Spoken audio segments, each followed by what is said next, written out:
ఆంధ్రప్రదేశ్లో ఎన్నికలు దగ్గర పడుతున్న కొద్దీ రాజకీయ పార్టీల టెన్షన్ కూడా పెరిగిపోతుంది.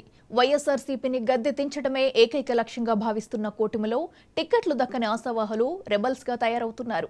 ఉమ్మడి పశ్చిమ గోదావరి జిల్లాలో 15 సీట్లు తమవేనంటున్న కూటమికి ఈ అసంతృప్త నాయకులు కొరకరాని కొయ్యగా మారుతున్నారు. వీళ్లు దారిలోకొచ్చి సర్దుకుపోతారా, రహస్యంగానైనా వ్యతిరేకంగా పనిచేస్తారా అనేది ప్రశ్నార్థకరమైంది. ఉమ్మడి పశ్చిమ గోదావరి జిల్లా అసంతృప్త నాయకుల మీద 99 టీవీ కథనం చూడండి.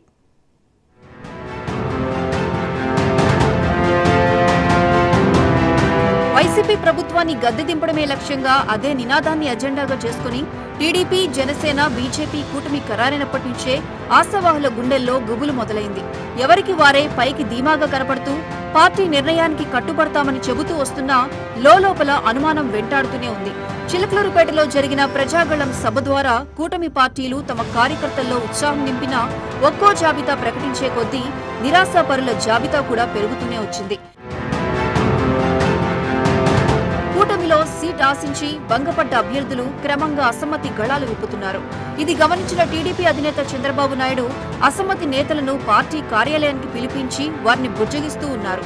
పార్టీ అధినేత మాటలు విన్న కొంతమంది నేతలు అధిష్టానం నిర్ణయానికి లోబడి కూటమి అభ్యర్థుల విజయం కోసం ప్రచారంలో పాల్గొంటున్నారు.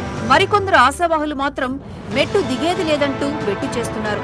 ఉమ్మడి పశ్చిమ గోదావరి జిల్లాలో సీటు ఆశించి భంగపడ్డ కొంతమంది బరిలో దిగడానికి సిద్ధమయ్యారు. ఏలూరు, ఉండి, నరసాపురం నియోజకవర్గాల్లో కూటమి అభ్యర్థులకు వ్యతిరేకంగా తిరుగుబాటు అభ్యర్థుల కార్యకలాపాలు సాగుతున్నాయి.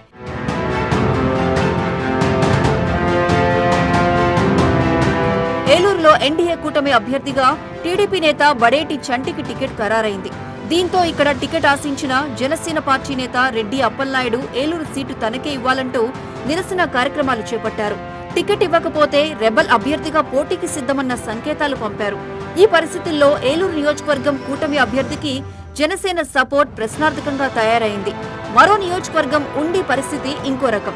ఇక్కడ టీడీపీకి సొంత పార్టీలోనే కొత్త కుంపటి తయారైంది. సిట్టింగ్ ఎమ్మెల్యే రామరాజుకు టీడీపీ టికెట్ ఖరారు కాగా సీటు ఆశించిన మాజీ ఎమ్మెల్యే కల్వపూడి శివరామరాజు ఇండిపెండెంట్ గా బరిలో దిగుతున్నారు.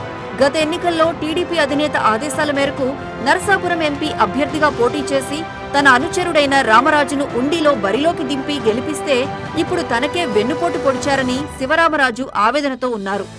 తనకున్న ప్రజాబలంతో గెలుస్తానన్నది ఆయన ధీమా.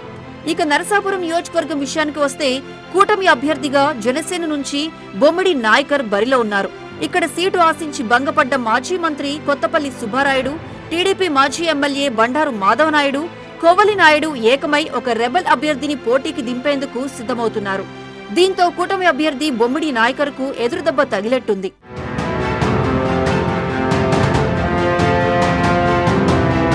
ఉమ్మడి పశ్చిమ గోదావరి జిల్లాలో రెబల్స్ కారణంగా కూటమి ఆశలు ఆవిరయ్యే పరిస్థితి మీద అంతా చర్చించుకుంటున్నారు. ఈలోపు పార్టీ అధినాయకుల బుజ్జగింపులు ఏ మేరకు ఫలిస్తాయో చూడాలి.